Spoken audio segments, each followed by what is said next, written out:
اسلام بڑا شائستگی کا، تہذیب کا، معتدل اور خوبصورت دین ہے۔ انسانی زندگی میں کوئی شخص کوئی بھی کام کرتا ہو، لیکن اگر وہ کام بے ترتیب ہو،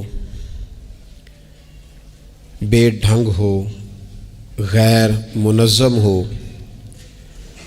تو اس کام کا سارا حسن ضائع ہو جاتا ہے۔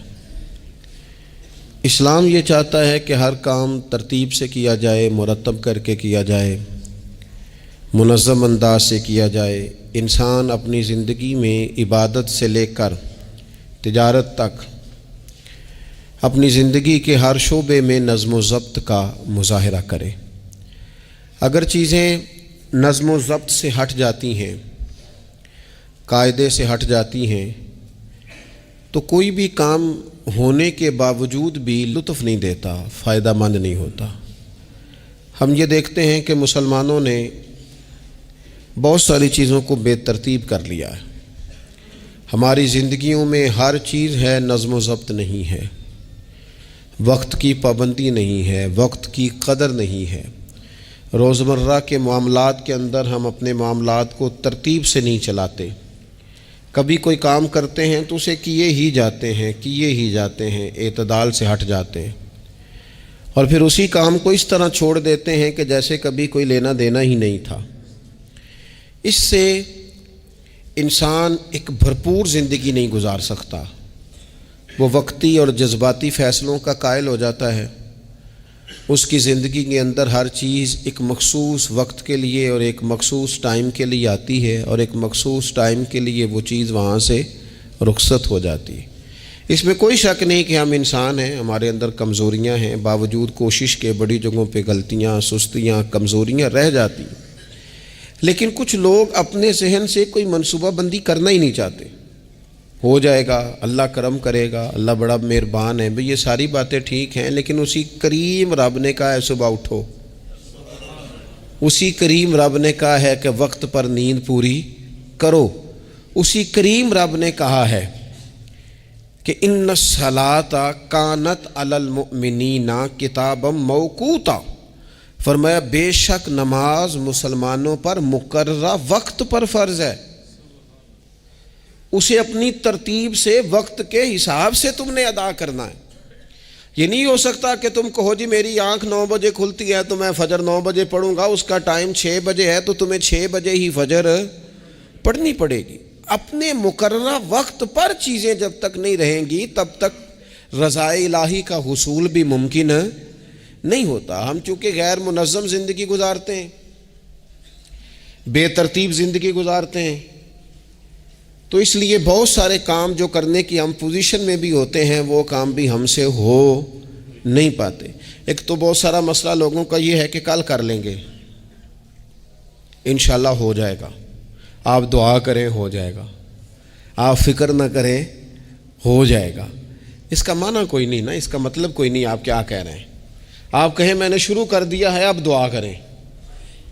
آپ یہ کہیں کہ میں نے پوری کوششیں لگا دی ہیں، آپ اچھی امید رکھیں اللہ سے، لیکن آپ سٹارٹ ہی نہیں کر رہے اور آپ کہہ رہے ہیں دعا کریں۔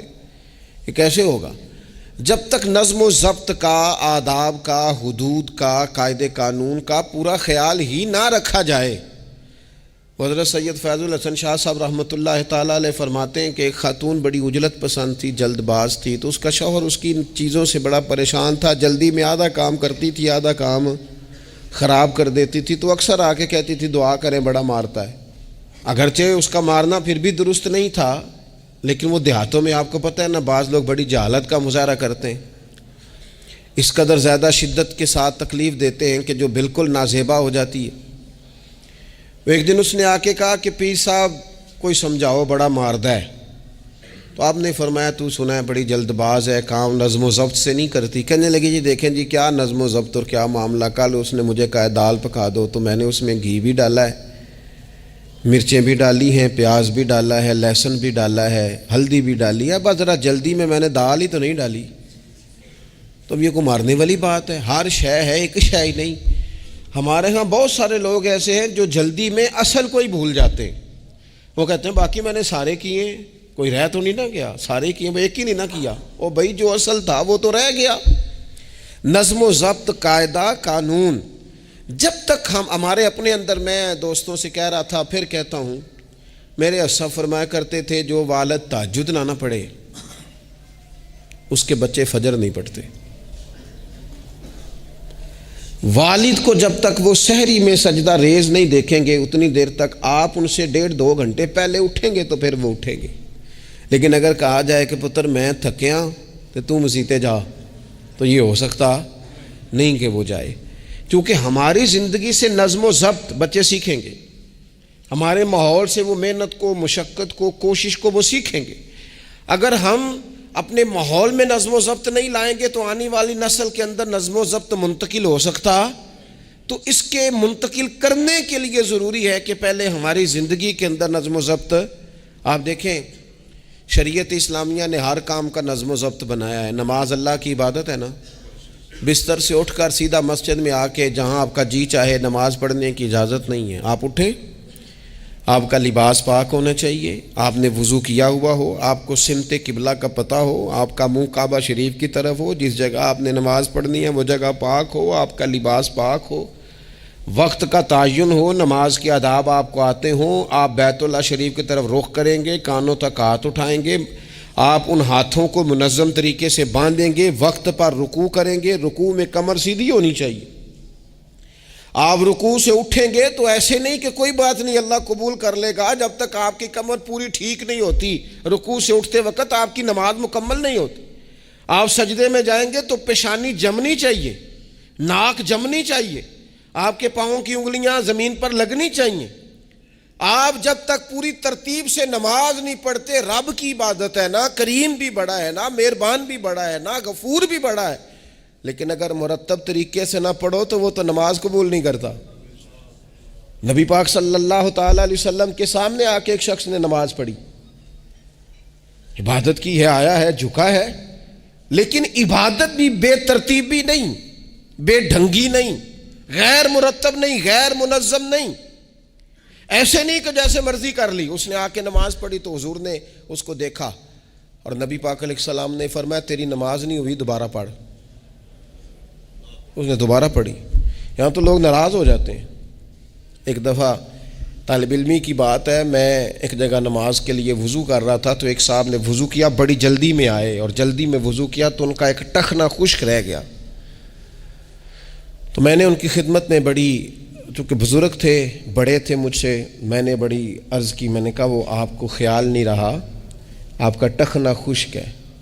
وہ کہتے ہیں مولوی وہ لنگن نہ دے آ جائے، دیکھو کو لنگ نہ جائے، تو سو قبول کرنی کہ اللہ نے۔ میں نے ان سے کہا آپ کیا کام کرتے ہیں؟ کہنے لگا میں کپڑا بیچتا ہوں۔ تو میں نے کہا اگر آپ کا 1000 روپے والا گز کپڑا ہو تو کوئی شخص کہ کوئی عرض نہیں، چل مہربانی کر 300 کا دے دیتے ہو؟ کہنے لگا نہیں جی ترتیب سے ہی بات چلے گی۔ تو میں نے کہا یہ بھی ذرا ترتیب سے ہی چلے گی، اللہ نے کہا ہے کہ اس طرح کر کے پڑھو تو پھر میں قبول کروں گا۔ تو اگر وہ رستہ ہی آپ نے اختیار نہیں کیا، نبی پاک علیہ السلام کے سامنے اس نے نماز پڑھی، حضور کے سامنے، نبی پاک رحمت للعالمین ہے نا، حضور سے زیادہ کو پیار کرنے والا تو نہیں نا۔ نبی پاک نے تو نہیں فرمایا چل میرے سامنے پڑھی یا تیری قبول ہی قبول ہے، حضور نے فرمایا تیری نماز نہیں ہوئی، دوبارہ پڑھ۔ اس نے دوبارہ پڑھی، حضور نے فرمایا تیری نماز نہیں ہوئی، دوبارہ پڑھ۔ اس نے 7 پڑھی، 3 دفعہ پڑھی، پھر حضور کی بارگاہ میں آیا تو نبی پاک علیہ السلام نے فرمایا جب تو رکوع کرے تو صحیح کر کے رکوع کر، جب تو سجدہ کرے تو صحیح کر کے سجدہ کر، اور جب تو قیام میں کھڑا ہو تو ایک منظم طریقے سے کھڑا ہو۔ فرمایا اس اعتدال، اس نظم و ضبط سے، اس ترتیب سے نماز پڑھ، امید ہے خدا کے فضل پر کہ وہ تیری عبادت کو قبول فرمائے گا۔ نظم و ضبط ہی نہیں ہے۔ رمضان شریف کا روزہ بڑا مہربان ہے نا اللہ، اپنے بندوں کو کسی قسم کی کسی مشقت میں مالک ڈالتا نہیں، لا یکلف اللہ نفسا الا وسعہا۔ لیکن آپ یہ نہیں کہہ سکتے کہ میری آنکھ چونکہ صبح 9 بجے کھلی ہے تو مجھے تھوڑی شریعت گنجائش دے دے کہ میں تھوڑی سی روٹی کھا لوں پھر نہیں کھاؤں گا مغرب تک، یہ گنجائش نہیں ملے گی۔ نظم و ضبط ہے، ترتیب ہے، اس کا قاعدہ ہے، اس کے اصول ہے، اس کا ضابطہ ہے۔ سحری میں اٹھیں گے آپ، اگر آپ کی آنکھ نہیں کھلی ہے تو آپ کی اجازت چلی گئی، وقت ختم ہو گیا۔ آپ بے ترتیب ہوئے، آپ غافل ہوئے، آپ نے کیوں لمبی نیند کی، آپ کیوں وقت پہ نہیں اٹھے؟ زکوٰۃ ہے، آپ کو ٹائم دیا گیا ہے کہ اضافی رقم آپ کے پاس ہو، آپ کے اخراجات سے زیادہ ہو، کس منظم طریقے سے زکوٰۃ فرض کی گئی ہے، اور یہ وہ نظم و ضبط ہے جس سے بندے کو تکلیف نہیں ہوتی. یعنی آپ کی ضروریات سے زیادہ مال ہو، اس مال کی قیمت 7.5 تولے سونے کے برابر یا 52.5 تولے چاندی تک پہنچ جائے، پھر وہ کل پہنچی ہے تو آج زکوٰۃ فرض نہیں، اس پر سال گزر جائے، پھر بھی وہ سارا نہیں دینا، اس میں سے 2.5% دینا. نظم و ضبط سے اللہ تعالیٰ نے توفیق دی نا جب بیت اللہ شریف کا حج کرنے کی. تو میں واپس آیا تو مجھے ایک طالب علم نے پوچھا، اس نے کہا کہ اس کا خیال تھا چونکہ اللہ کے فضل سے ہم خانقاہی لوگ ہیں تو بعض لوگوں کا خیال ہوتا ہے کہ شاید کوئی بہت انوکھی بات اور انفرادی بات ملے گی، تو خانقاہ شریف میں یا طریقت میں یا اہل تصوف میں باتیں انوکھی نہیں ہیں، باتیں روٹین کی ہیں. بس وہ یہ کہتے ہیں کہ ذرا ان کو درد سے ان پر عمل کرو، اپنے دل میں اس کا نفاذ کرو، روح میں اتارو. تو مجھے کہنے لگے آپ نے الحمدللہ حج کر لیا. تو میں نے کہا میں نے حج کیا ہے تو میں نے یہ رزلٹ نکالا ہے کہ حج بندے کو نظم و ضبط سکھاتا ہے، مرتب کرتا ہے انسان کی زندگی کو. آپ کو 8 ذی الحج کی زور پڑنی ہے، آپ کو ہر صورت میں مینا میں، آپ کو 9 کو ہر صورت زوال سے قبل عرفات میں آپ کو زوال کا وقت میں وہاں پہنچنا چاہیے، آپ کو کچھ نہ کچھ ٹائم وہاں گزارنا ہے. ایک منظم ترتیب ہے کہ مغرب کے وقت نکل آؤ، وہاں آپ نے نماز نہیں پڑھنی، آپ آ کے عرفات سے نکلیں، مغرب عشاء کی نمازیں مزدلفہ میں پڑھیں. آپ کو 10 کی صبح کو جا کے کنکر مارنے ہیں، آپ یہ نہیں کہہ سکتے کہ میں جناب 2 دن پہلے یہ کام ختم کر لوں. مقررہ ٹائم پہ جو 9 ذی الحج کو میدان عرفات میں نہیں جائے گا اس کا حج ہو سکتا، کیونکہ یہ ایک نظم و ضبط ہے، دین نے قاعدہ بنایا ہے، قاعدے کے بغیر آپ یہ کام کر سکتے. میں مصروف ہوں جی، مجھے سفر کرنا ہے، میں نے قربانی کرنی ہے تو 10 کو نہیں کر سکتا، میں 8 کو کر کے چلا جاؤں تو جاؤ، اللہ قبول ہی نہیں کرتا. قربانی اپنے ٹائم پہ مقررہ وقت پر. نظم و ضبط پوری عبادات اسلامیہ میں آپ دیکھ لیں، نظم و ضبط ہے، اصول ہے، قاعدہ ضابطہ ہے. وہ ہمارے یہاں کچھ لوگ نا درویشی کی بنیاد پر بھی جہالت پھیلاتے ہیں. وہ کہتے ہیں جی اسی درویش لوگ ہیں جی، ہم کسی نظم و ضبط کے قائل نہیں. اس کا کیا معنی ہوا جی؟ وہ درویش تو تنظیمیں نہیں چلاتے، تو درویش کیا چلاتے ہیں؟ جہالت چلاتے ہیں. درویش ہی تو تنظیم چلا سکتا ہے، درویش ہی تو ادارہ چلا سکتا ہے، درویش ہی تو ایک منظم سلسلہ تعلیم آگے لے جا سکتا ہے، چونکہ اس کی زندگی میں نظم و ضبط ہوتا ہے، اس کی زندگی ایک پورے قاعدے کے مطابق مرتب ہوتی ہے، اس کی زندگی میں ٹائم ٹیبل پوری ترتیب سے ہوتا ہے. تو یاد رکھیے گا کہ نظم و ضبط ایک حسن ہے. آپ دیکھیے شریعت اسلامیہ کس طرح سے ہماری تربیت کرتی ہے. شریعت تو کہتی ہے باقی ساری چیزیں تو ایک طرف رہ گئیں، کسی کے گھر بھی جانا ہے تو نظم و ضبط سے جانا ہے.